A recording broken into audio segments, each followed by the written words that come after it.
Hello, everyone. Thanks for joining the Justice Project.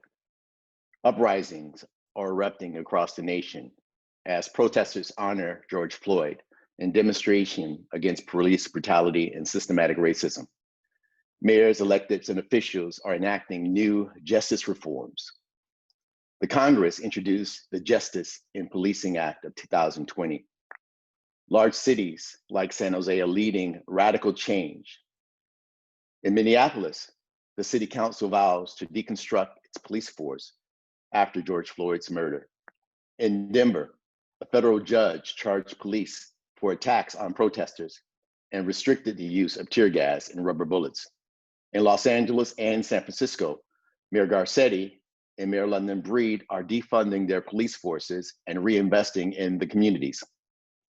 In San Jose, the mayor and our chief are silent, and cries to hold SJPD accountable grow as cries grow to hold them accountable.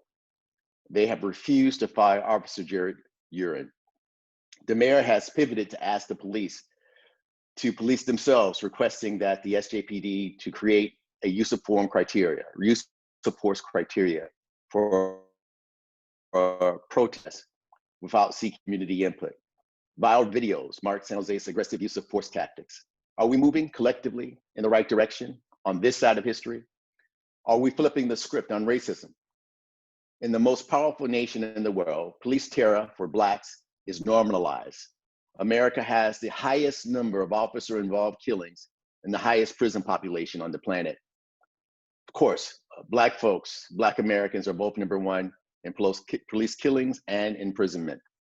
As the sun rises on a new season of civic action, we push for local officials to assert a just political will. PACT joins the call to deconstruct systematic racism, usher in a new social contract to frame our future with a foundation of transformative love, justice, and equity. PACT, along with over 100 faith leaders, stand together as we call for policies that end police brutality and racial terror.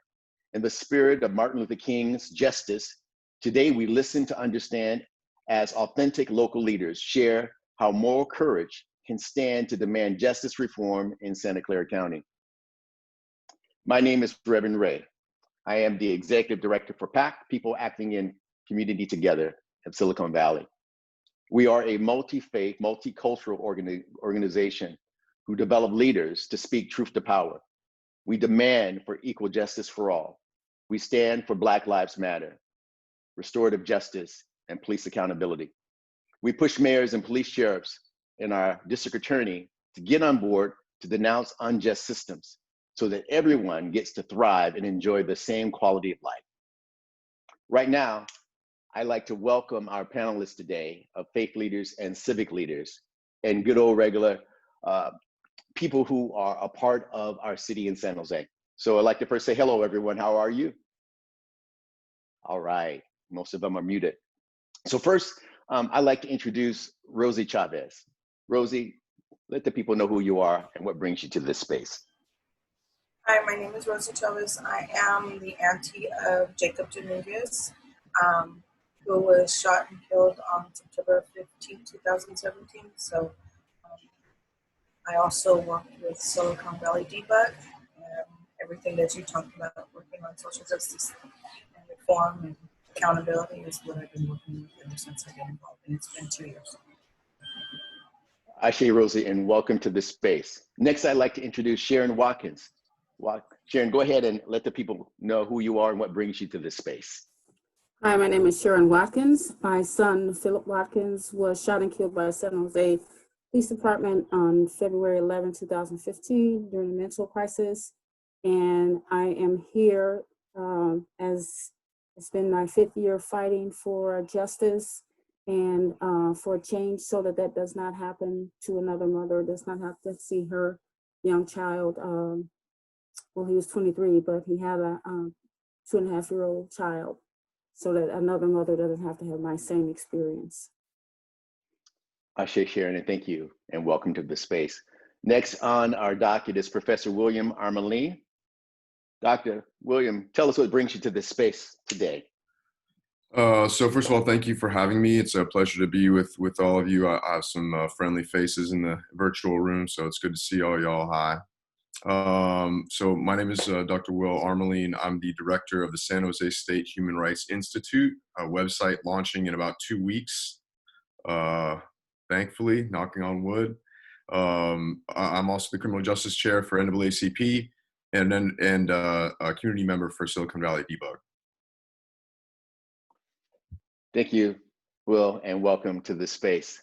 Next on the docket, we have Reverend Kaloma Smith. Welcome, Kaloma, and let us know what brings you to this space.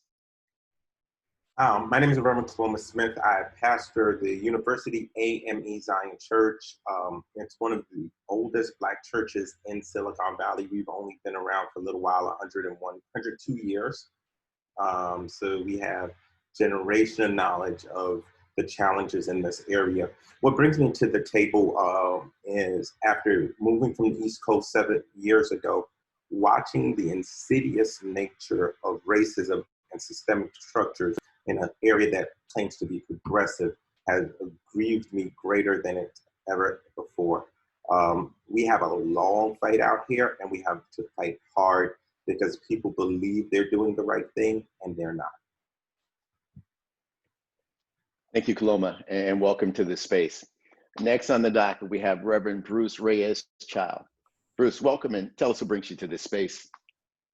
Great, thank you for having me. So I'm Bruce Reyes-Chow. Last name is hyphenated not because of marriage, but because of my heritage. I'm Filipino-Chinese, going back to the 40s when my grandparents ended up in the Central Valley of California. So I'm born and raised in Northern California, come out of farm worker strikes. My home church is historically Filipino Presbyterian. I've been in San Francisco for about 30 years, and about a year ago was called to be the pastor at First Presbyterian Church of Palo Alto. It has been quite the culture shock to move from living in the urban setting of San Francisco and knowing people and getting involved to being new in this area and getting to know folks and learning to love my new home. But as Pastor Smith said, not shocked really about how conservative this area is and how it is blind to its own racism that happens here. But in a lot of ways, it's so provincial and regressive educationally, politically, theologically, that there's a lot of work to do here. And I'm grateful to be in a church that has some history in causing problems. And so we're trying to figure out how do I help lead this congregation into continuing to do some good work in Palo Alto. So thank you. I'm getting to know the South Bay and Silicon Valley, being in San Francisco so long. So thank you for the invitation. Thank you, Reverend Bruce, and welcome to the space. Next, we have Reverend Nancy Palmer-Jones. Reverend Nancy, what brings you to this space? Well, thank you, Reverend Ray. I'm the senior minister at the First Unitarian Church of San Jose, and with a group of multi-racial, multi-faith clergy colleagues, and then expanding to include many wonderful young lay leaders. I was part of building the Beloved Community Movement through PACT. We were responding to the murder of Michael Brown, along with many, many others, Eric Garner, and many, many others. We began the Beloved Community Project in 2015 when we set up a series of dialogues bringing all the electeds and community members and law enforcement together. So I'm here representing our multiracial and multi-faith team today. Shout out to all of them. Thank you. Thank you, Reverend Nancy P. I appreciate you. Next, we have Ron Hansen. Ron, welcome, and let us know what brings you to the table today.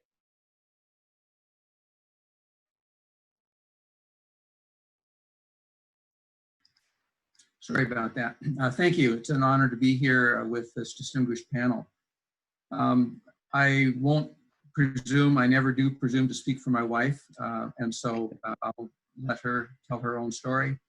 But I'm a retired technical guy, and in my retirement, I have become involved with PACT and the Beloved Community specifically, focusing in my own journey on jail reform and in juvenile justice concerns. So that's why I'm here.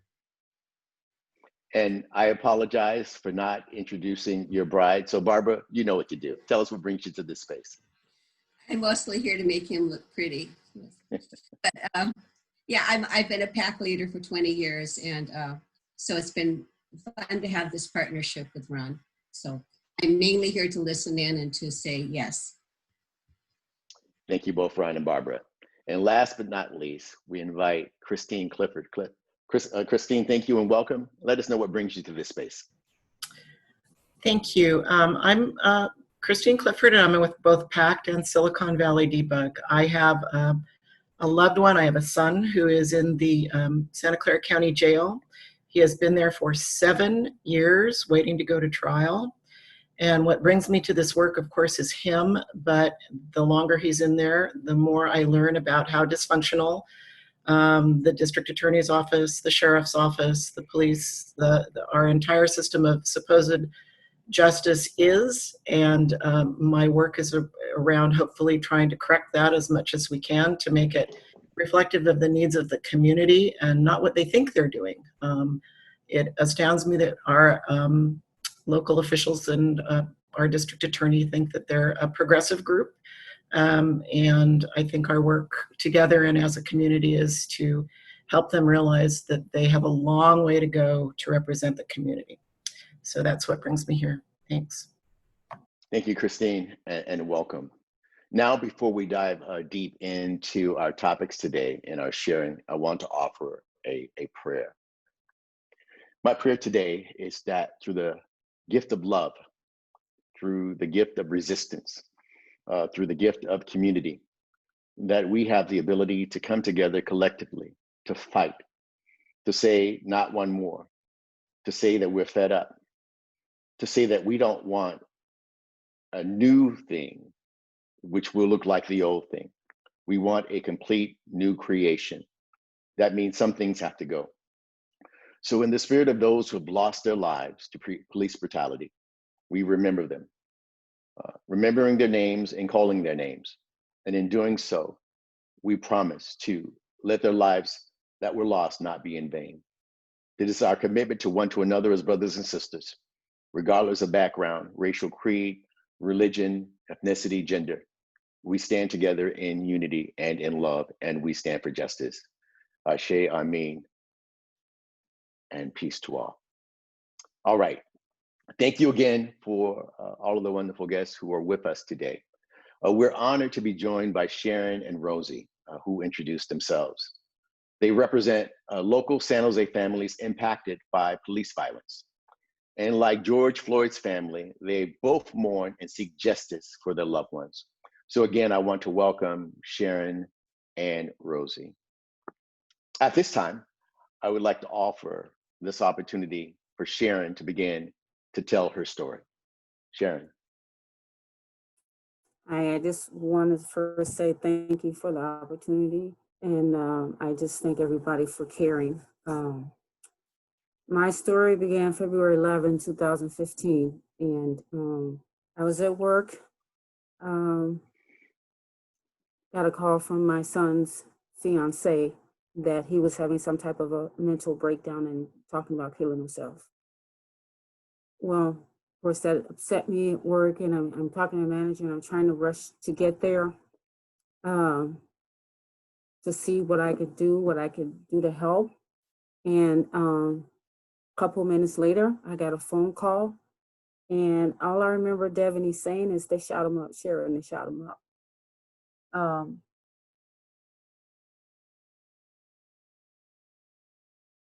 I can't really tell you what I was going through when I was hearing that. It was like I was hearing it and not hearing it, because I was thinking, okay, he's alive. He's got to be alive. I know he's alive. And I'm trying to walk to my car, and I'm saying, you got to be careful, because you got to get there. You got to help him. You got to get there.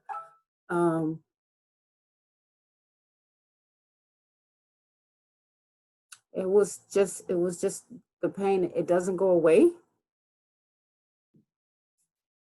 I mean, I feel everything right now that I felt that day. And is horrifying, you know, because that's all I remember her saying. They shot him up, they shot him up, they shot him up. I was in complete confusion because at first she said he was having a mental breakdown, and the next thing I know, they shot him up, they shot him up. When I got to the house, there was a police line, and I'm just running, trying to get to him, trying to help, trying to get to him. And the police stopped me and said, if you cross the line, then I'm going to arrest you. So I start screaming, that's my baby, that's my baby. And like I said before, he was 23. Any mother knows it doesn't matter. That's your baby. His friend that I had seen took me to the hospital, and they put us in a room. And I'm still just praying, just let him be alive, just let him be alive. I realized that he took, you know, they shot him, but I'm thinking, okay, he's gonna be alive. When the first doctor came in and said, he told us that Phil's heart had stopped beating for 45 minutes before they got him there, about 45 minutes. And that means that there was no oxygen to his brain, and they were going to try to get the heart started again. I didn't care if he was brain dead. I wanted to see my baby. I wanted to hug him. I just wanted to hug him one more time.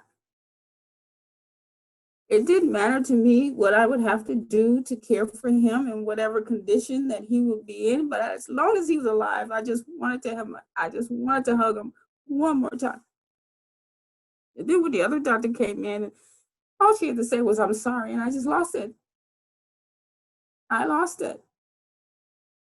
I just remember screaming and beating on the floor and just, I couldn't believe it. And I remember I was begging them. I just want to see him. I want to hug him. I want to see him. I want to hug him one more time. I was just begging, please, I just want to hug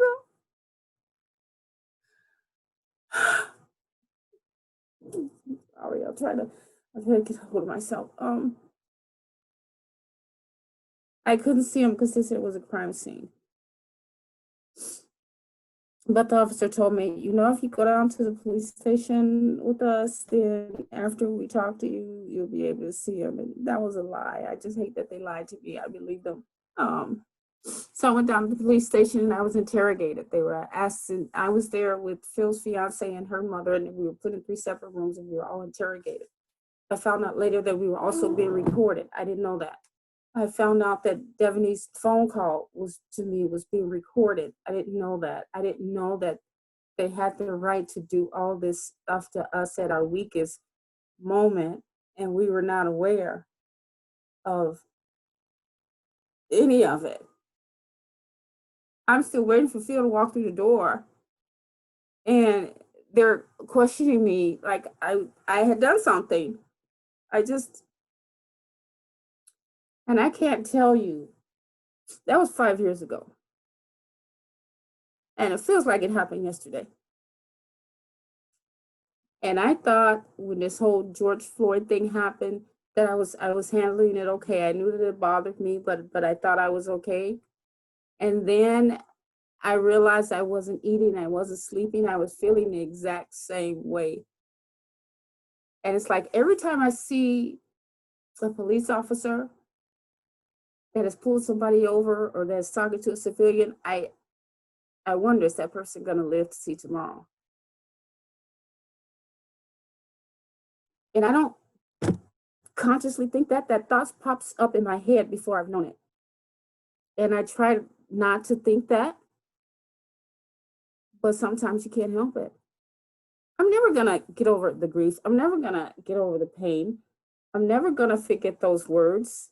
And every time I think about it, I'm gonna cry. And the pain is not gonna go away. It's just, it feels just as bad today as though it happened yesterday.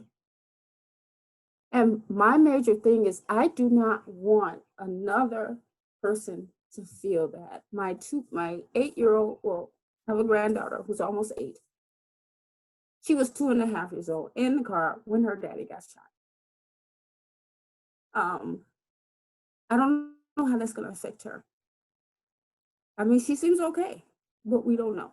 Some other issues may come up in her life. And I was fortunate. I had a job. I went to talk to a psychologist. I took antidepressants. I'm actually ashamed to say I'm still on antidepressants 5 years later.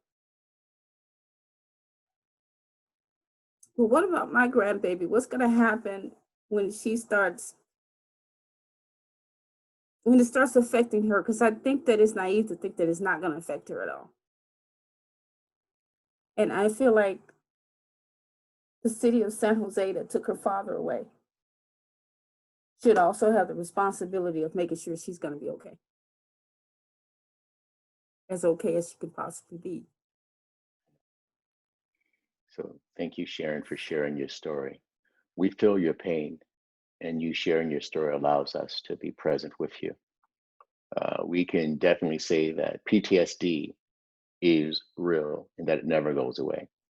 That's why the idea of defunding and reallocating and reimagining justice is necessary. Next, I'd like to invite Rosie to share her story about her son. It's actually my nephew. It's my Your older nephew? sister. Yeah. Older sisters. Thank you, Rosie. So on September 15th, I just got home from church. They had a late thing at Jubilee. And went to sleep. I seen the officer involved shooting on the news, or on the feed of Facebook, but I didn't pay attention to it. I said, I'll read it in the morning.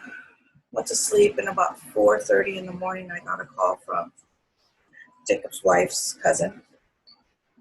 And he called me, and it was late, so I just ignored the call, but he called back again. I said, okay, well, let me see. This must be important.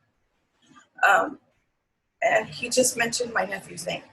That's all he did. And I had asked him before, because Jacob, they would talk, and he wouldn't return our calls or texts sometimes. Just families do weird stuff. They don't return texts or calls all the time. So I said, have you heard from him? I'd keep tabs to ask if he had heard from him. So when he mentioned Jacob's name, I was like, okay, what? And he said, have you heard? And I said, heard what? And he said, and he just basically told me Jacob was involved in that officer shooting. He's gone. And I said, no.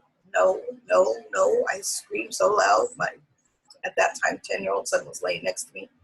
Ran down the hallway. My 26-year-old son was asleep. Woke him up. And mind you, Jacob's been not only my nephew, but he's been like a son to me. I helped my sister raise him, taking care of him, as a young age. And my older son said, what's going on, Mom? And he couldn't believe it. And I couldn't talk. I just gave him the phone, and I said, it can't be true. I don't believe it. I don't believe it. I need to hear it. You need to call the coroner. You're not going to, or how am I going to tell my sister? How am I going to tell his wife? They have 3 kids. And he said he was sitting in front of her house. And I said, don't you go tell her. Don't you go tell her until it's confirmed. And he actually called the coroner, and so did I. So we basically were tag team in the coroner's office. And he described Jacob's tattoos. And the coroner did say it was him. I'll be back. But at the same time, I had just spoken to the coroner as well right after. My whole thing is time I called my family. I was the one that had to tell all my family. It was hard. Well, I was still trying to accept and not wanting to accept it. And his mom was working graveyard at the time, and she was working at Safeway. Her scream, I can just hear it now. Her scream, her cry out. It's her only son. She has 2 kids, and that was her only son. It was hard. It was hard. She wouldn't let me drive. She lives maybe 2 miles from where she worked, so it was really hard. We went home. We We tried to call every number we could call to get information. Again, no cops had came to tell us anything. Nobody, they didn't send anybody. He went in and told actually his wife had heard him outside, so she came outside and he told her. She lives in a little cul-de-sac, and from what I remember him telling me is that she screamed and threw herself to the floor, and she's like, no, her kids are asleep in the house, and she came over later that morning to her mother-in-law's, and we, again, none of us could believe it. The narrative that the police put on the media was horrific for us because we knew Jacob was changing his life. Jacob had just done a documentary called Making of a Gangster just a year before. It humanized him and it showed the person he was. He wasn't no angel. We all had, little, but he was a believer. He was spiritually, he loved God, he loved his kids, he loved his family. So what they put out there was horrifying and it was hurtful. So that's when I came out and they told me we need to speak to the media and we need to tell them Jacob's story. And that's where I'm at today, continuing to tell Jacob's story. They boxed him in with nowhere to go as he complied with his hands up on the steering wheel. One short movement and they gave him 10 seconds from after boxing him in and shot him straight to the head, in the face, with an AR-15. There's no body cam footage from the officer that shot him. They were unmarked cars. No one was in uniform until after they actually got to the stop. Where, again, he didn't know that they were officers following him. He didn't know. Even the witness had said that she thought that it was a road rage. It was hard to accept, but I vowed that I'm not going to let his name go down in vain, and I'm going to continue fighting. He's got 3 babies. That now 10-year-old, the oldest, knows. He's asking if there's going to be any accountability. The 6-year-old and the 5-year-old don't know anything. There's a lot of trauma there. They miss their dad. The 4-year-old at the time, she's just had turned 4. She's 6 actually. She asked for her daddy this Christmas. And she said, they didn't bring daddy. Santa didn't bring daddy. I'm going to ask next year because I just want to hug my daddy. That was hurtful when I asked the mom, his wife, to tell me how they're doing so I could continue sharing because she's at no position to do it. And she says the middle son, who's got a lot of anger, if he sees kids engaging with other parents, fathers, he wants to go. Even family parties, I see the difference. He wants to go. This is boring. This sucks. I want to go. And the older son is really quiet. Really, really quiet. And it's worrisome, but the trauma that it's endured into my family is horrible. And we went to victims program to see if we could get anything to help. There's nothing. We're not considered the victims. The police are. There's nothing to help these kids. There's nothing to help the families, my sister's wife, through the trauma that they've endured. Some things need to change, and de-escalation needs to change. I was involved in helping with the SB 1421, and it was only 4 months after it passed. And so, I really didn't have a chance to grieve because I pushed that anger and that hurt into motivation to start making ground moves and making changes and being involved. So not only for Jacob's kids, but I have kids, everybody else that still continues to live out here in this community. And that's what I do. And it took us almost a year after the law passed and it went into effect to get any records. And we still don't have everything. But, it's been a battle and we're still fighting. We're still fighting. Thank you, Rosie. But thank you. Thank you. Thank you, Rosie, so much for sharing. Rosie and Sharon, thank you for opening up your heart. Thank you for opening up your pain. And thank you for using this pain to drive us into a deeper conversation as we look at our collective past, and the intersection of American justice. We look historically and reflection of our local communities and people of color and our justice system. So at this time, I want to invite in Dr. Armaline and Reverend Bruce to share their insight based on the pain and the experience of Sharon and Rosie. Reverend Bruce, you can go first. Thank you. Sharon and Rosie, I thank you. Gosh, I remember getting that same call for my brother-in-law, and it just lives with you every day, and for his kids and all of that. So the importance of controlling the narrative and making sure that that narrative stays true and has weight and is continually told is one of the ways that I think is one of the burdens in some ways, but is also one of the joys to continue to remember the person who's been lost.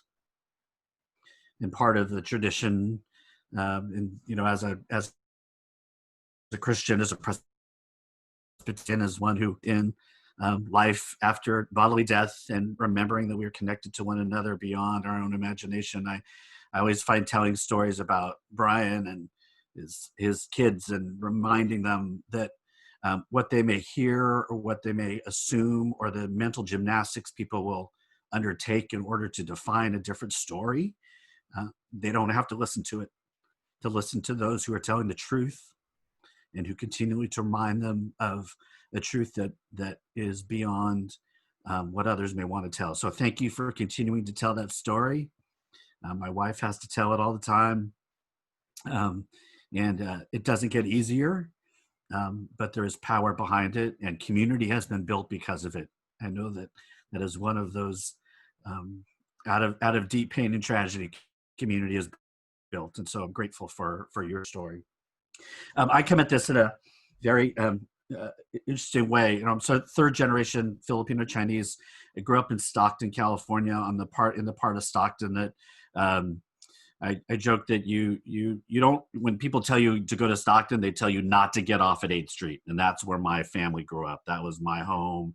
It was the place that you were either going to visit my relatives or you're going to buy drugs. And most of the time it was probably both. So my family was deeply involved in, Not Angels, family, friends had continually been involved with the police. That area of Stockton was policed, unlike the north side of Stockton was not policed. Individuals were surely policed, but that community was not policed in the way that the south side of Stockton was and is. And so as my family, my immigrant family moved up and out and started to continue to go, that Filipino Chinese side for a little bit of the Filipino side was a little rougher in Stockton. The Chinese side started to move up, and you began to see how different communities are treated by the police and by law enforcement. And you begin to see how your friends and your communities are treated. And after moving into Sacramento, continue to be involved because my mom was an organizer and continued to be involved in the state capitol and trying to continue to be engaged in that work and trained me to remember my history and what that was like, and to look at law enforcement and to learn about the history of capturing slaves and returning folks and what it meant during the strikes and the farm workers and my uncles, my manongs, who were constantly being broken up by law enforcement, and to realize that these were folks who, she didn't teach me to be scared of them. She told me to be wary of the police. And so having to teach my children, moving to Palo Alto, which is conceivably diverse in some ways, but my kids are a little browner, and what it means for me to continue to remind them that if they're the brown kids in the space, what do they need to not do or do?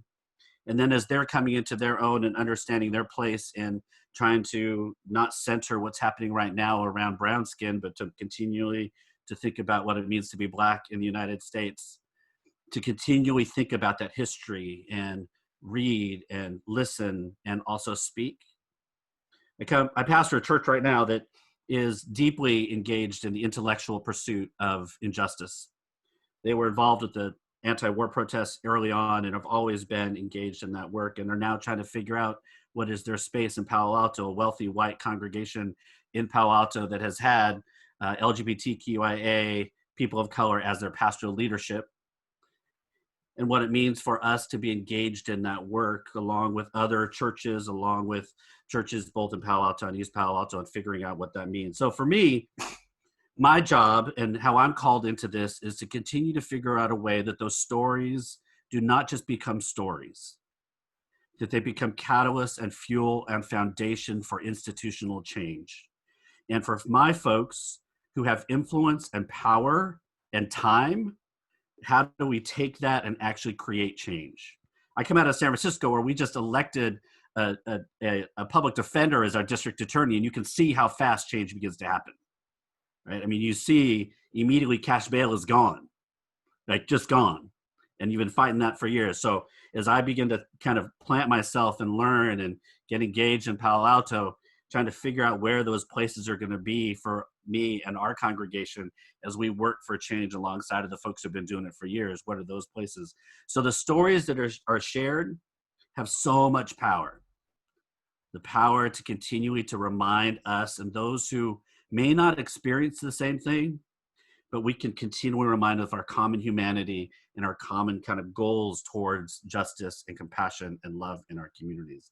So my calling into that is to figure out how this congregation that I'm serving, who has a big heart, intellect, all of that, but may not have experienced the same things, but are willing to hear the stories, how do they then turn that into actual change in policy and structure and legislation so that the community actually changes?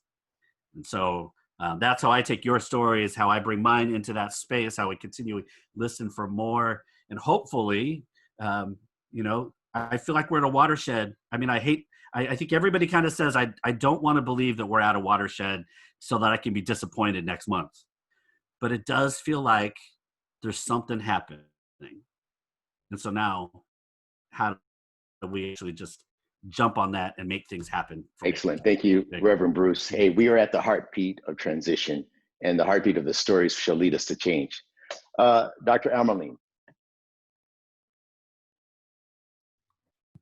Hey everyone, so I want to do my job today as well and make sure that I'm serving as a resource. I don't want to just run at the mouth and give lectures like I get to do all the time. I mean, I tell folks all the time, like, I'm a professor, I get a mic every day, fam. I don't need to be hogging mics anywhere else, So what I want to do is be a resource for anyone on the panel or anyone in the audience who wants to ask questions about historical aspects of this, theoretical aspects to this, literature that if you want to read more on, and that's what I'm about to start doing here in the chat.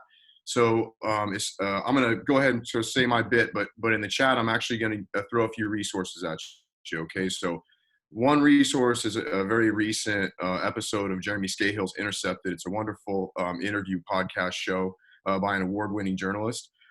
He interviews, well, actually, he doesn't do the interview in this episode, someone else does, but the interview is with Ruthie Gilmore, who's a very famous historian and geographer and social scientist out of California, who's written extensively on California's prison system, and is actually one of the founders of the prison abolition movement and more modern aspects of that movement in terms of the divestment and reinvestment aspects of that movement. So I just want to point people to that resource right away, especially if you don't have time to read hella books.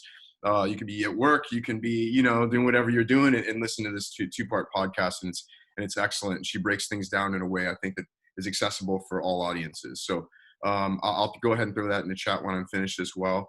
A couple other things that I wanted to throw out there. One of the things that I was asked to discuss when I came on was, what is this notion of prison abolition and what does divest and reinvest mean, and what does this come from, and what's the logic of all that? So I want to just give kind of a few broad strokes, and then again, if people want to ask some questions later, that's fine. So one thing that we have to understand, and this is something that goes back to the sort of racial history of criminal justice and policing and incarceration, is that while Black folks were still largely unfree in this country, most folks who are incarcerated, and this is very few people, by the way, were white folks and some others, but mostly white folks. And this is mostly because, as Ruthie will also point out, well, someone could, you can put two and two together right away. If people are considered their property, would the property owners want their property tied up in prison? The answer is no. So this is not necessarily the notion that blackness was not criminalized at this time. It absolutely was. But that criminalization didn't happen through incarceration yet.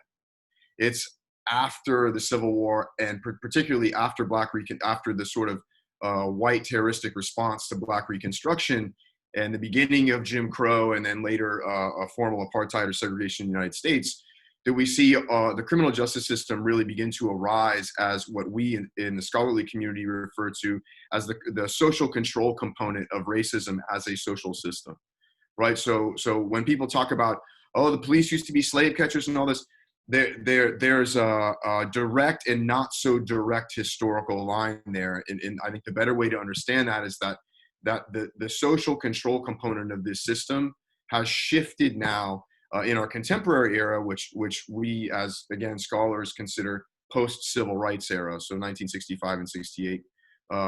In this contemporary era, without question, the contemporary social control component is the criminal justice system, right? So when we look again at the history of that system has been both a system of racial and class, that is control of labor, control, right?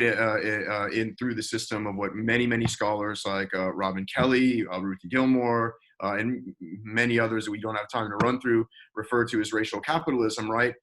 The police and the prison play this role in literally controlling these populations, not just in the sense that they're rebelling from the systems that are very actively oppressing them and exploiting them, and they did, and they do, and they are, right? But also in the sense that our system and our economy create what some scholars have called superfluous populations. That is, populations that can't be put to productive work in the capitalist economy, right? So they have to be warehoused in prisons and in immigration centers and all of these other kinds of places where we are literally basically warehousing human beings for not so much purpose, as it turns out, in terms of the outcomes of these practices. So I'm getting kind of ahead of myself. Let me keep this basic and simple. So historically, what we essentially see happen is over time, and if we can fast forward to the 20th century, we have an expansion of the welfare state, expansion of all of that through the New Deal. And then we have what a lot of contemporary historians are really well aware of, which is the very rapid shrinking of that welfare state. So we have a series of rebellions in the 1960s from Black folks and other urban impoverished folks all over the country saying, hey, we're kind of sick of living with rats and crappy housing and not having jobs and not having enough money to live, and also fighting in all your wars like Vietnam that we're also fighting in right now. And they rebel, right? And these series of rebellions were in response to treatment, right? Well, after that, the state does not decide to give all kinds of credence to that rebellion and to white supremacy and to taking care of these problems. Instead, it chooses to criminalize Blackness, right? It chooses to do what was done right after slavery to try and control those populations, right? And then this time they really double down on that carceral experiment. We really double down on putting people in cages. And this is where we see the numbers that many of us are familiar with, where carceral numbers go from 300,000 to 2.2 million, right, in the course of a few decades. And so what does this have to do with police abolition and divestment and these sorts of things? Well, what essentially happens here in our contemporary history? What happens here is we make a decision as a society, and of course that's not a fair decision, right? That's wrought with power relationships, and the more powerful and less powerful, whatnot. But we as a society still make this decision that the way we're going to take care of our social problems are increasingly through policing, are increasingly through criminalization, are increasingly through throwing people in prison. So what we used to use social workers for and medical doctors for and medical health professionals for and these sorts of things, we just send cops now. And in fact, it's beyond that. And for students of Foucault and students of other theorists, this will be very, very evident for you. we've also become a society obsessed with criminalization and policing, right? So one of the things that Ruthie points out in the podcast that's wonderful is she says, look, this person that reported the gentleman who was killed for the $20 bad check, right, was a minimum wage worker themselves who's been trained for really no good reason to actively criminalize someone over $20 and without even actively doing something in the moment. And so what does this all mean about our society increasingly, I think of the saying, right, you know, where you're carrying the hammer and so you see everything as a nail, right? We're only carrying one hammer anymore, y'all. And this is evident in our budgets. It's evident in our policies. It's evident very, very clearly in terms of historical scholarship over time. And this is my way of saying abolition is really basically saying we need to return, in fact, to the ways we used to think about many of these social problems holistically in using the practices that, go figure, actually produce positive outcomes, instead of falling subject to what actually are not so wonderful political interests, class interests, and racial interests, and others, to make us think that all of our solutions are going to be found through surveilling, harming, and caging people, which as much as we might feel any kind of way about particular folks in law enforcement, this is the objective manifest truth about that institution. It is by definition a violent, coercive, reactionary force that can by definition only do those things. Well, if we find that the solutions to our problems are by definition preventative, investment-based, social solutions, we shouldn't have to have these heart-wrenching, pearl-clutching, you know, kinds of conversations about how could we possibly consider such radical reform. So instead of me droning on, I'm just going to kind of leave it at that. I want to put those links in the chat, and I want to be here to answer any and all questions anyone would have. But like I said before, I think it's really important for people to be able to read this really well done research for themselves. Much of it is really accessible. I don't want you to be taking a certain position on this because you see me or someone else say something about it, or because you feel guilty, or because you really need to deeply understand these issues to engage with them, right? It's not something you should be doing just out of I don't know, some very, very fleeting feeling of the heart, I suppose. Well, I'll be that very important. Okay. Thank you very much, everyone. I want to stick around to be a resource for whatever you like. I really appreciate the invitation. Hey, thank you, Dr. Will. This is more than a secondary emotion. This is more than just moving pieces of the budget in different pond places. And the resources that you're sharing will definitely allow those who truly want to engage to be informed, educated, not just from a historical perspective of what that means today. How do we reimagine? So thank you so much for your insight. Hey, let's keep diving in. Right now, I want to ask the question, starting with Reverend Kaloma. Now, as radical inequities continue to infect our criminal justice system and protesters call for police accountability, what is your demand for the district attorney's office? DA Rosen told the press it's his job to stand for justice. His office points to expunging drug records and leading bail reform. San Francisco's DA has an outside investigator to address police matters. Should we push for that as well? Is it enough? Other DAs are charging aggressive police officers at protests. So Reverend Kaloma, what is some of your thoughts on some of the ideas and things that we should do?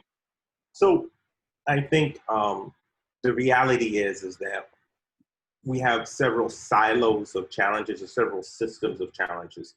I think the policing and the judicial system, although they're identified or in an experiential sense happen together, have some very drastic and different problems. I think, first of all, we need to be demanding from the police force very, very clear transparency, change in hiring practices and requirements, visibility of records for disciplinary reasons, programs like It Can't Wait are a great start, but we need to even more radically imagine how we are community patrolling and who deals with issues.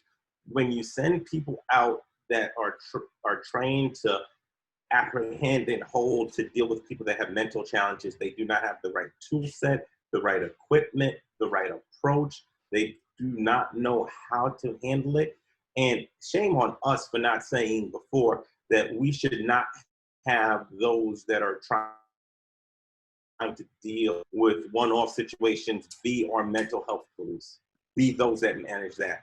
Number two, I think we need to really, really hold our court system and judicial system to high reform in a couple of different ways. Sentencing, bail, what happens when somebody enters into the system and how long are they kept? I keep thinking of the Khalif Browder story in New York where the young man was arrested, spent 3 years in Rikers Island, came out, was so hurt and profoundly damaged from it, he ended up committing suicide. I think of the fact that if a Black and brown person gets arrested for a minor thing, they lose everything because they can't go to work, they can't get a job, they can't pay bail, they have to go in debt. It's almost a systemic issue on both sides. And I think we need to really start from the front on each of these and work for it. My personal approach and my personal activism that I can provide today is I want to start at the input points. You know, who are we hiring for these jobs? What is the requirement? Then number two, if somebody has a disciplinary action, they should not do this job again. What we found out time and time again is that officers that have problems with control, with African-American suspects, with doing illegal work, it is systemic, it's a pattern, it's a behavior, and they continue to stay in the force and they can be protected. And the other things, the police unions. I believe the union movement was good for the people. I believe in collective bargaining. I believe in those things because I believe they help people. But the police union has now codified gang behavior for police with impunity. There is no profession that I know of that does not hold its individuals accountable. Reverend Bruce will tell you, you know this, Rev. If we collect money at a church, the board follows it. If there's money short, we don't have a job. If a doctor does malpractice, they don't have a job. If the DA doesn't do the law right, he gets disbarred. If a police officer kills somebody, oh well. This is a problem. And any union that doesn't want to have real structure to their profession is a problem. So that's my thoughts. Reverend Kaloma, and the words of Reverend J. Alfred Smith Sr., son, you just made it plain. All of us are accountable. One offense and we're done. As we see in Minneapolis, the individual had 18 offenses, but the police union, the POA, is an overarching system of protection. I want to invite Christine and Ron and Barbara into the conversation because they know the prison system very well and they know decisions made, and particularly Christine knows about time and how unexpedient it is when it comes to justice. So Christine, go ahead and give us your ideas relational to some changes and demands that you would hold. Thanks. I think within our own county, I think we need to demand that any officer who's involved in a shooting is no longer on the force. I think we need to demand that we don't pay for their defense if they're brought before a civil case. And I think we need to demand that our district attorney does file charges rather than, just do the good old boy thing that keeps going on.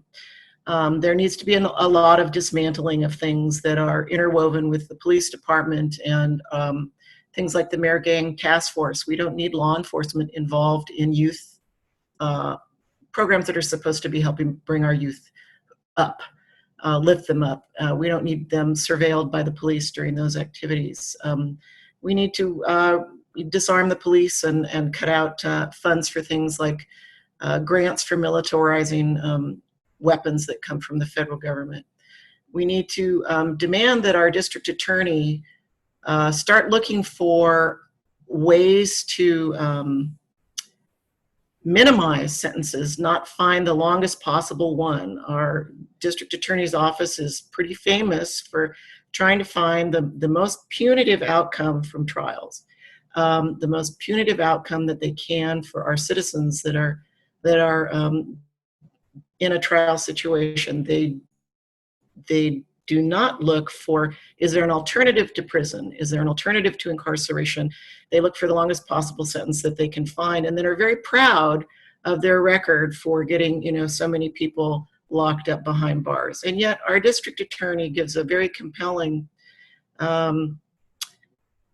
slideshow about his trip to Germany and seeing that there's alternative ways to run prisons that are very effective in helping people return to the community much better than when they went in. The entire point of incarceration in Germany is to rehabilitate people.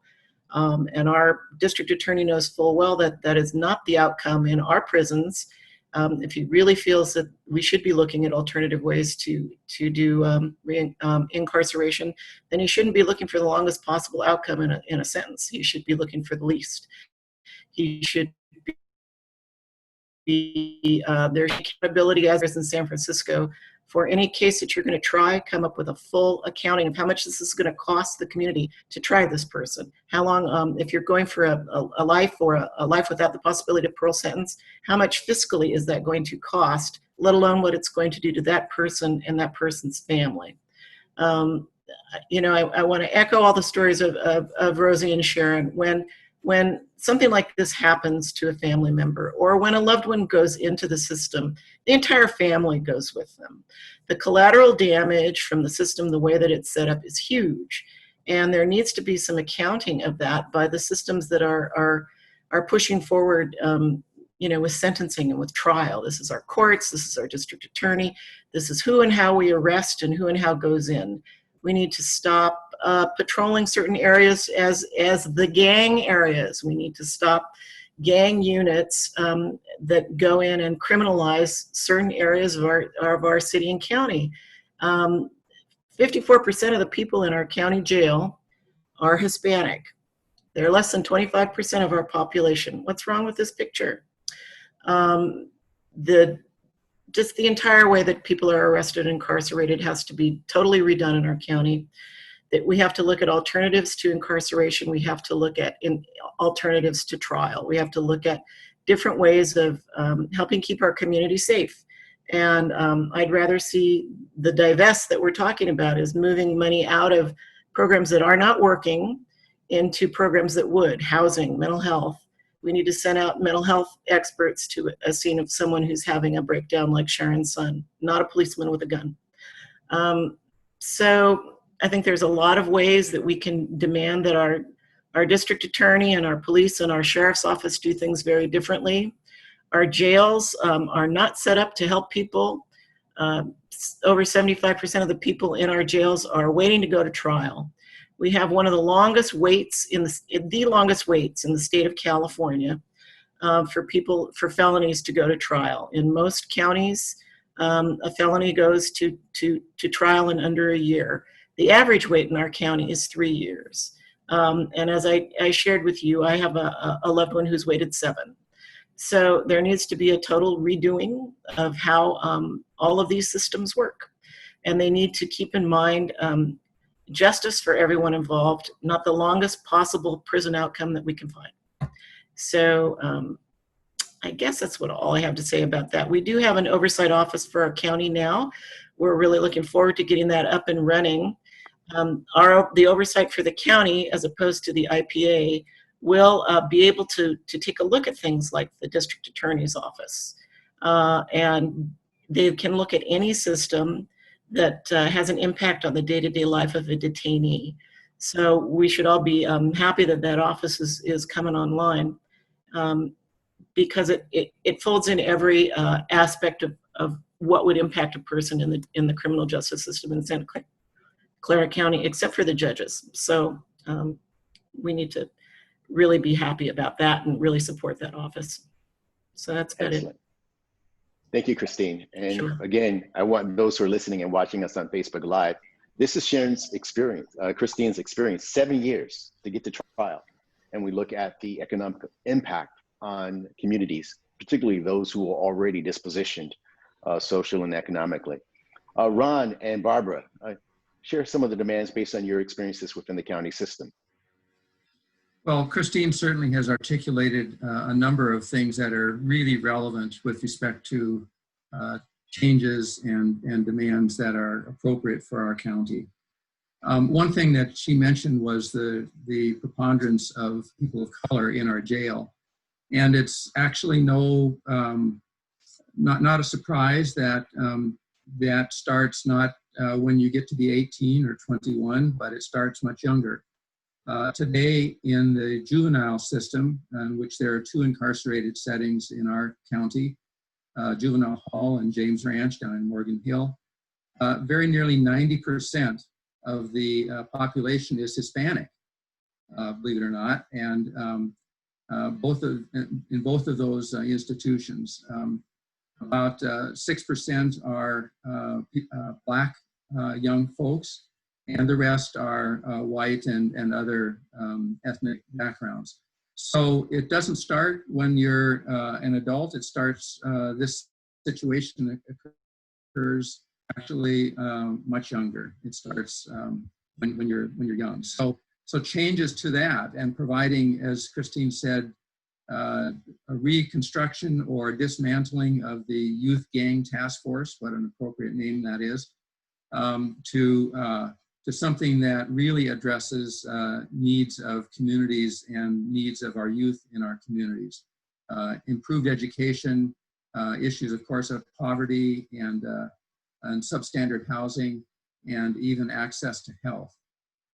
These are issues that have been long identified, but equally long underserved.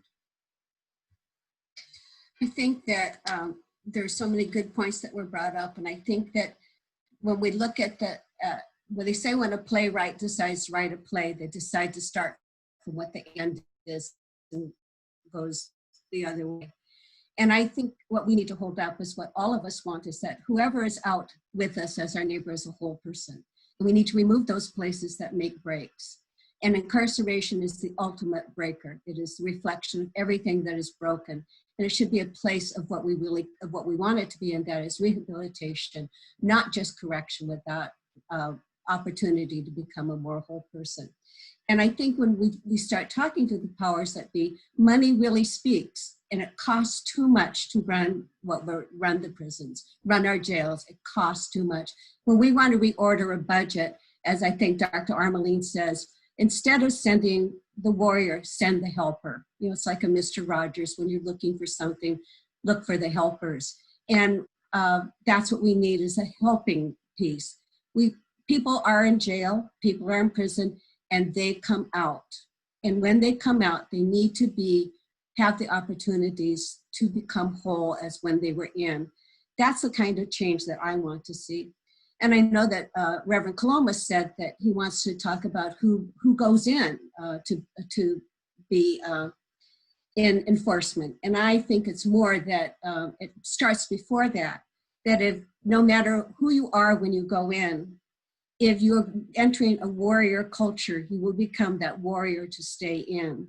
And what we're demanding, what we want to have happen is that it's a helping culture, that we have broken people. Both Christine and I are in special education, and I worked at Juvenile Hall for nearly a decade.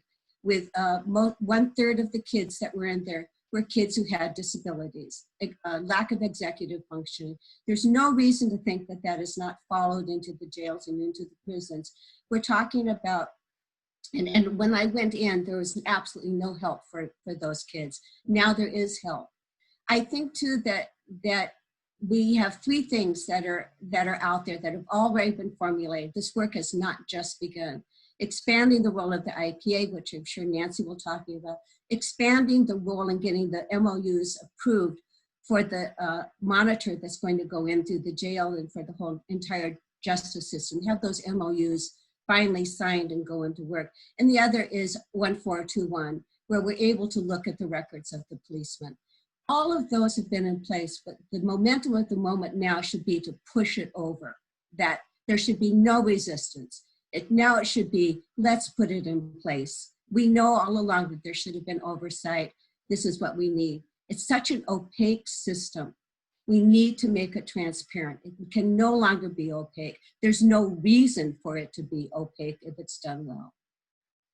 Excellent. Thank you so much. Now I'm going to press quickly because Reverend Kaloma has to jet. He has multiple responsibilities, and we're happy to be here. Reverend Kaloma, I want you to respond to another demand based on the minor offenses in communities of color led by which lead to deadly encounters with law enforcement. George Floyd, he only faced a minor infraction for a $20 bill, which would have been a minor infraction, but it cost him his life. Christine alluded to this earlier about policing gangs. What demands would you call for to demand Black and brown communities who are aggressively patrolled by police?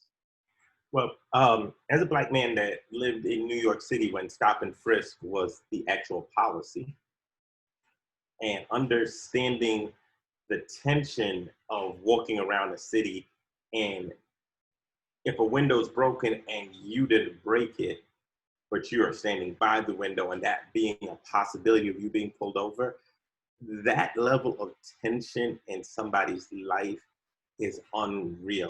That mental pressure that pushes onto a soul is unreal. It is a surreal pressure. So right now, I think we need to get rid of these, I want to call them control laws, preventative laws, laws that are written from a systemic perspective to protect a white perspective of what justice and order in society looks like. Like it's, I believe, what they call it, the broken glass law in New York City.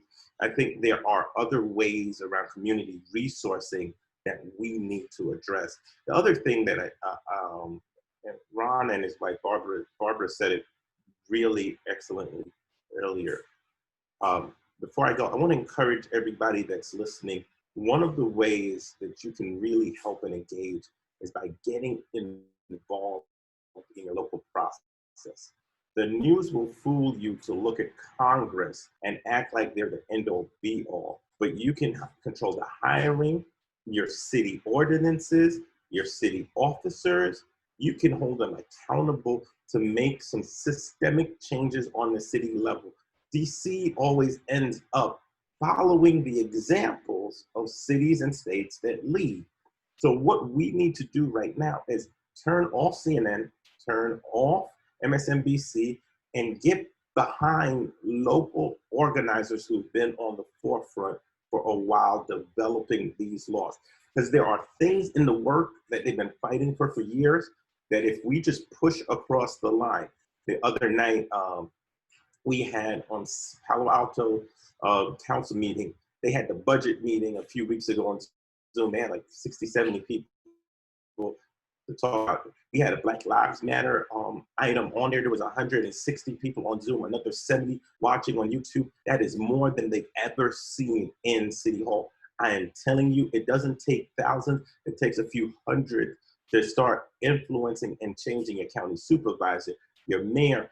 These are the energy. And some of us say we can't protest. You can't protest, but you can call into a Zoom, or you could send an email to your local official. A lot of the initiatives that are described here will help us not have more mothers on this line. Thank you so much for the opportunity. I really respect the work of all of these advocates and educators and pastors on this line. And thank you for this opportunity. Hey, Reverend Kaloma, you're doing great work in Palo Alto. Where can they find you again? And if they are excited about justice and want to link up with you, someone who is passionate about this work, how do they find you? Well, I am at the University AME Zion Church, so you can check our Facebook page out, or our website, or YouTube. You can check my Facebook page out, or my Twitter. I mean, if you send me a message on any of those two, I am quick to respond, because I believe that my job is to serve the community. So you can reach out to me in any of those ways. Thank you so much for this opportunity. Hey, Ashe, thank you and shalom. Be care, brothers. Take care, and we will talk with you soon. All right, we're at the edge, and I want to bring in Dr. Armaline again, and Reverend Bruce, and then the quiet one who's been waiting patiently, Reverend Nancy Palmer-Jones. Hey, this is a question about the mayor of San Jose. In a hunt to fix the city's budget deficit caused by this pandemic, leap ahead, the first initial cuts were about 9 million from the SJPD's bloated expense sheet on May 27th. We find that in San Jose Spotlight report. But in June, he recanted his budget and denounced defunding police, saying it would harm communities of color. Yet, records show in May, he was quick to erase close to 10 million in SJPD funds. In Los Angeles and San Francisco, both mayors see the value in investing in communities of color. What values would you have local city budgets reflect, and how would you reconstruct the face of public safety? Reverend, I'll be quick. I'll be quick because I'm over my skis when it comes to that. I want to hear to the professor. Actually, I want to take her class. That's what I want to do. But I'll just say I think the first thing they'd say to somebody like me is like, nobody wants to hear from Palo Alto about what San Jose does. But I think for what we're pushing for in Palo Alto, I think in particular though is to just reframe. I mean, you look at any graph of how much we spend on the police force and how much we spend on everything else, and what we've been doing with our educational system, it is unbelievable to me that we cannot see how shrinking one and increasing the other looks at how we build a system and a foundation in the community that doesn't need to be put. Then the policing part is not as a needed or a perceived need. So for me, it's evaluating everything ahead of that we have devalued for so long that we've created a system that is now held captive to incarceration and the police system. So if I chose values for any of our cities, is to put it far, far more ahead and build up communities and people and intellect and heart, so that there isn't a need for what we're perceiving of this danger that the police are keeping us away from. So that's what I would say. Thank you, Reverend Bruce. Yeah, I'm happy to again try and do my job again. I don't know that I can give the kind of answers Bruce is looking for, but I can try and give a little more information. So I'm aware of these moves by the mayor and in the budget. I think the best way for me to respond is to give people some real perspective in some of these numbers, like with some of this data. So the annual and so this isn't their total budget. This is just their annual take from the general fund.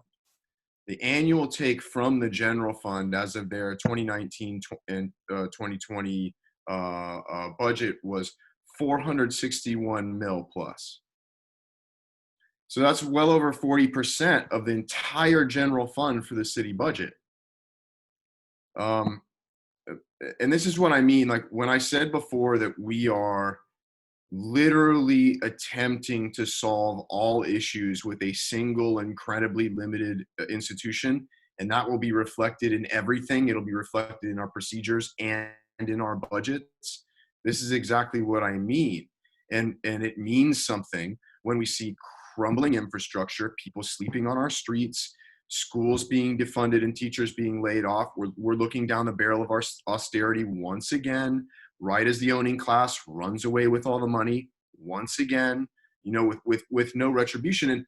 And so I don't want to go too far down that road, but what I mean to say is that you need to see $9 million. And by the way, it doesn't really end up being that kind of a cut at the end of the day, but even if it were, is nothing in that broader conversation. It really isn't. It's nothing. It's well, I want to say other things that I shouldn't say in this venue, but it's not something you should be terribly thrilled about.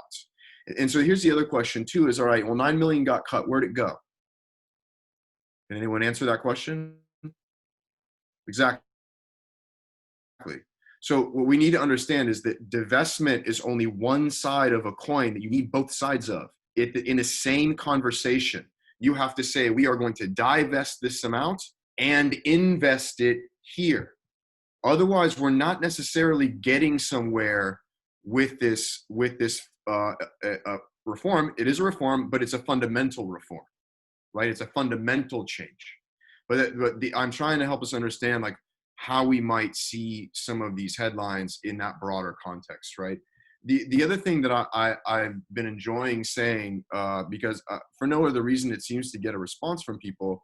So the gentleman, and I really want to look into this. I want to be somewhat cautious. I personally have not, verified this on my own, but I've seen it in several journalistic sources. The gentleman who was most, let's say, vilified in the police response to the protests, who was like cursing at young women and really frankly acting like a 14-year-old with a toy gun. His annual salary is over $250,000 a year. Him. I don't know anything about his educational background. I taught in justice studies for most of my career at San Jose State for almost a decade. I'm very, very familiar with the people in our law enforcement community in San Jose. I've taught some of their recruits and many that didn't recruit because I taught them, right? That was my job for over a decade. So when I say this, I mean to say that, I don't want to go too far down that road. Again, I mean to say that we need to understand that these institutions are perhaps not working in the way we think they are with the resources we think they're working with. I'm not certain that, well, maybe our president might make more than him. I'm fairly certain our highest administration at the university don't make as much as that gentleman. And I would venture to bet that if you told most working class people in this city, that's what this city thought was an excellent expenditure while they starved in the streets, they might have something to say about that. And they might have something to say about what that kind of budget decision says about our morals as a community, about our ability to just, frankly, in the eyes of our children, make reasonable decisions as adults, right? So again, going back to what I said before, this gentleman might at best have a 4-year degree. If he's like many other law enforcement officers, and this is not a dig on any law enforcement officers, it's a statement of truth, they only have an AA. I mean, I have students in my classroom right now who have more formal education than some of those police officers do, making $200,000 plus a year to run around armed like a military force. And again, I think this must become part of our conversation. I think there are people that are thinking that like these guys are out there slumming it for $30,000 a year to wear a badge. It's not 1981 anymore. You know what I'm saying? So that's my little two cents there. I just want us to have some perspective on these discussions of money. Oh, the last thing I'll say is a quick plug. I can't promise this is coming out because I'm checking it with my team now. I've been working on a proposal. I'll be sending it to PACT and all of our other organizations very quickly, maybe even by tonight, to peel off 1% as a real proposal, but also as a demonstration of the kind of work we could do with this kind of plan with just a portion of their resources, let alone a significant amount of their resources. With 1% of the SJPD annual budget pegged at 2019-20, we could put 1,200 local kids to school for free in perpetuity every year.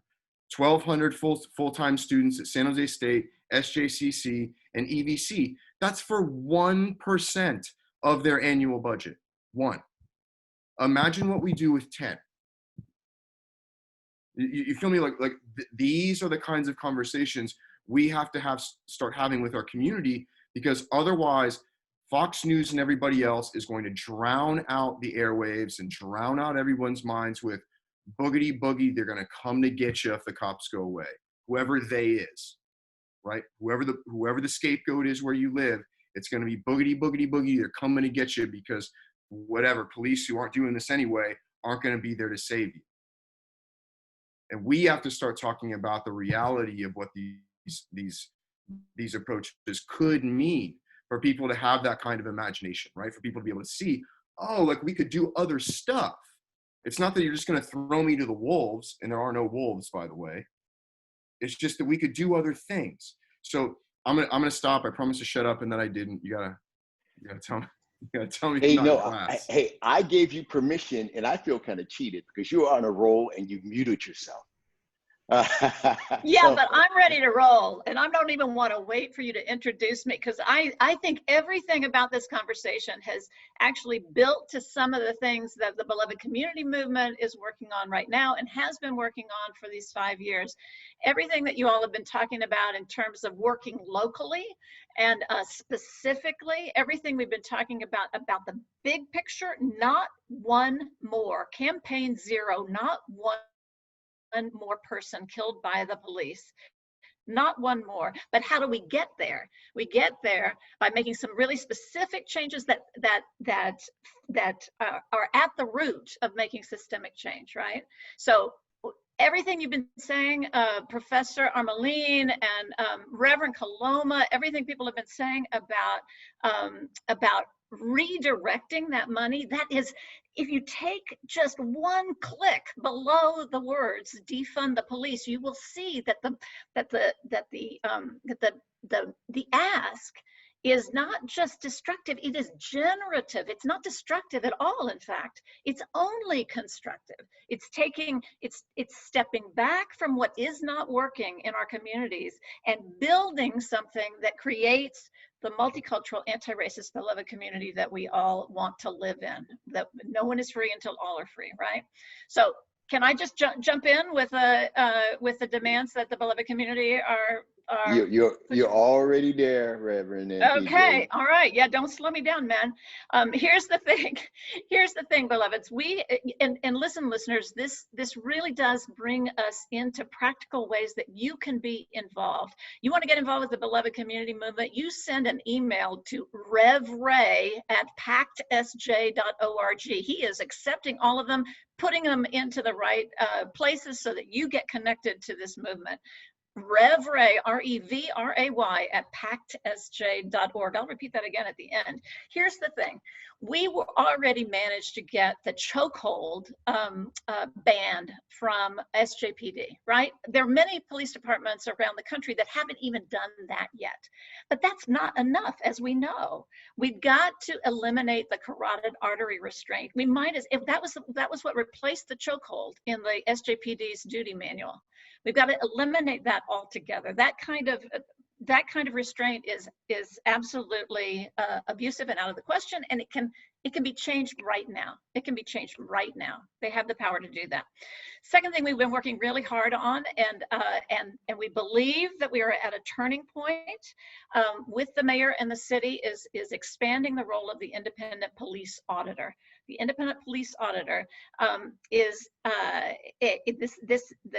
expand the role, we need a charter change for, so in other words, the rules that set this position in place haven't been revised in I think a couple of decades, and it is more than high time to expand this role based on actual research that we've been doing about where investigative auditing, investigative monitoring of police activity is really being effective in different cities around the country. So here are some of the specifics about, so look for this, push the mayor and the city council to put this on the ballot in November 2020, and then come vote for it, because it will make a huge change in the ways that our citizens have access to justice.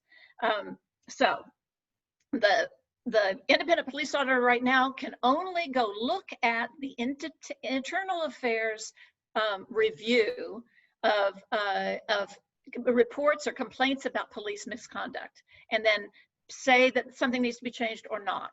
But they're only working after the fact. They're auditing this, what is happening within the police department already. So we want the independent police auditor to have access not only to all internal affairs cases, not just the ones for which a citizen complaint has been stated, but they should be able to look at the department initiated investigations. That's when the police themselves are looking at some of the bad actors. and making decisions about what is going to happen for them with their careers. They should be able to, the independent police auditor should be able to look at all officer involved shootings, investigate all of those. They should be able to look at all serious use of force that results in serious bodily injury and in custody deaths.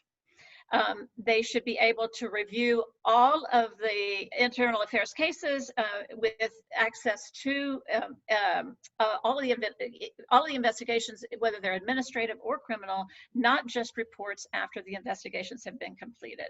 And then finally, the IPA should have access to all the records of police operations and interactions with the public, because what good is trying to offer an overview of how we are, of how this system is working if you don't have access to issues of use of force, stops and arrests, body-worn camera footage and its use. Is it being body-worn cameras, which we helped to institute across the department? Are they being used all the time? Responses to domestic violence calls and all of that. All of those records that are not protected by the Police Officer Bill of Rights should be accessible to the independent police auditor. Won't get into the Police Officer Bill of Rights right now because that would be a whole other program, right? But urge the mayor and the city council to get this expansion of the IPA role on the ballot for November, and then get educated about it and go out and vote for it. Let's make that change. Secondly, Barbara mentioned SB 1421, the Senate bills, California Senate Bill 1421, which was a major victory for PACT and Pico, California, all of our partners, which demands that records be released. But as Rosie and Sharon have so eloquently and heartbreakingly told us, the departments are not following that law. So let us demand that that law be completely followed and those records be made available as the law says that they can. This can be changed right away as well. We want to look at a full review of the tactics that the police have used during the protests just now in San Jose. We want explanations for the timing and the use of force on the people who had gathered peacefully, including one of the members of our team who was seriously injured by a rubber bullet when he was absolutely intervening peacefully to try to protect others. The independent police auditor would be able to do this with a report and offer a report to the mayor and the city council. And internal affairs should get on this as well to suggest disciplinary action for these officers. And in truth, we are also completely behind. These officers should not be on the force. Should not be on the force.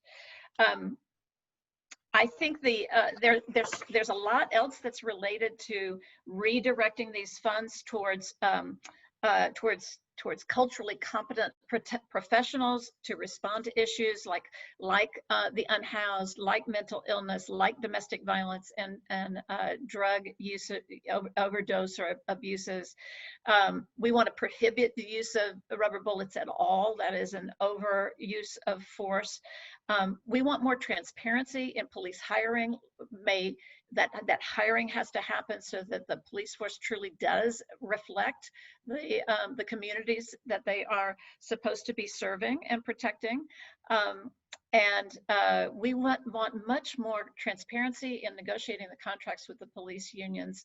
Again, unions were designed to both hold people to account as well as to work for better working conditions.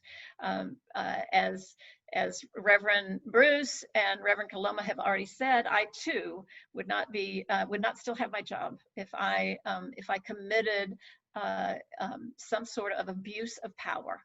I would be out and disgraced immediately. And So that end of policing for minor offenses also seems so incredibly important. These things would help to shift the system, and then we want to construct something new, a different kind of balance, a different kind of safety, safety procedures, and safety personnel that does not build on the inheritance of slave patrols. And that is in the DNA of the force that we now have. Let us all recognize that. Let us all educate ourselves around white supremacy culture and how it infects all of us, and change it at the root. Excellent. Thank you so much for that in-depth share. I want to thank all of you for joining us. And before we close out, I want to make sure that Sharon and Rosie have the last words. But I want to thank Christine for sharing your insight with the county. Reverend Bruce, thank you so much. Our powers up there in Palo Alto, Reverend Bruce and Reverend Kaloma. I want to thank Reverend Nancy Palmer-Jones for her in-depth description of our demands and actions that we're going to take. Ron and Barbara, thank you so much for the dedication of your work. And Dr. Armaline, thank you for the insightfulness and the resources that you've shared. Please let us know when your project comes out, because we want to support it and we want to get behind it. We want to build capacity and power that brings us equity and justice here in Silicon Valley. So thank you again so much. Before we close, in my parting words, Sharon, give us about 60 seconds of reflection of what you'd like to see happen moving forward. Well, first I want to say that I'm glad that people care. That helps a lot with the pain. And moving forward, it would be great to finally see some change. It's always very emotional to share my story, but the reason I share it is because it needs to be heard. And we don't need to keep this family growing that's constantly losing loved ones, and then we're all supporting each other, but our family's getting too big. Moving forward, I definitely want to see some things happen. I don't want it to just all this energy to die down. I want to see change. I want to see the families supported. I don't want us to be ignored, which is right now is like we're invisible, and people get sick of hearing it. And I know they get sick of hearing it, but we get sick of having to share, because I'd rather have my son here, but that's not going to happen. But I don't want somebody else to go through that. And if nothing happens, if we don't keep pushing for a change, if we don't use this opportunity now to make that change, it's not going to stop. Thank you, Sharon. Thank you. Sharon, say his name. Philip Watkins. Say his name. Philip Watkins. Say his name. Philip Watkins. Rosie, share with us. Thank you. Thank you for having us. As Sharon said, I appreciate the space and being able to tell Jacob's story and the person he was. One thing I always like to share is that when Jacob did that documentary and they quoted him, because Jacob was always profiled because of what he looked like. One of his quotes at the end of that documentary is his hopes of what he wanted to get out of that film is when people see someone like him, they see the good. And I want people to continue seeing the good in him and looking past those tattoos, because he had a heart, he had a loving family, and had kids that loved him so much. And we want accountability and transparency as well as change. And it needs to happen. It needs to happen. And I'm not going to ever stop telling this story until there's righteous change. I will continue saying it to my last breath and keep fighting. Like I said, I don't just do it for him, but I do it for all of the Jacobs out there, and anybody that looks like him, and anybody who's struggle within our brown and Black communities. So I thank you. It's hard to keep saying it, but I'm going to keep saying it. Thank you, Never Rosie. stop fighting. Thank you. Thank you, Rosie. Say your nephew's name. Jacob Dominguez. Say his name. Jacob Dominguez. Say his name. Jacob Dominguez. I'm grateful that, again, all of you have joined us, and those who joined us on Zoom and Facebook Live. We are appreciative that you have joined us here on the Justice Project. We've felt the pain, we've heard the story, we've heard and listened about reimagining, and we have some substantive changes in laws that can be applied. Alone, we can't not do this, but together we can do this. As I close, I want you to remind you to follow on the PACT page all the things to help keep you updated, on what's happening in San Jose and California. We want you to complete your census and drive individuals online to make sure that they complete their census. I'm sorry, I'm just emotional. We want you to make sure that you help those register to vote. Listen, it's just not about the presidential election, but California does well, but it's about our local officials, holding them accountable. They have a moral responsibility to pass a moral budget. So don't take voting for granted in California.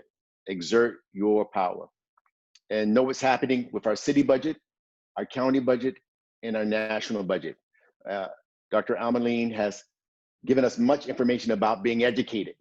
So let's educate ourselves. And lastly, I want you to save the date. We'll remind you next week, but June 20th, our faith leaders through ALF and our clergy caucuses will be holding a march in solidarity in the tradition of Martin Luther King's letter from the Birmingham jail. The people are uniting to hear the voices. So June 20th, we will be marching from Temple Emmanuel, which is on the Alameda, and ending at Antioch Baptist Church, which is on 7th and Julian. So join us. Together we can create a most just, diverse California, a stronger and more united, new and improved Silicon Valley. Next week, join us as we dive into the heart of unity in the face of crisis. Again, I thank you all. I love you all. Ashe, shalom, assalamu alaikum, peace be unto you, and blessings. Thank you so much.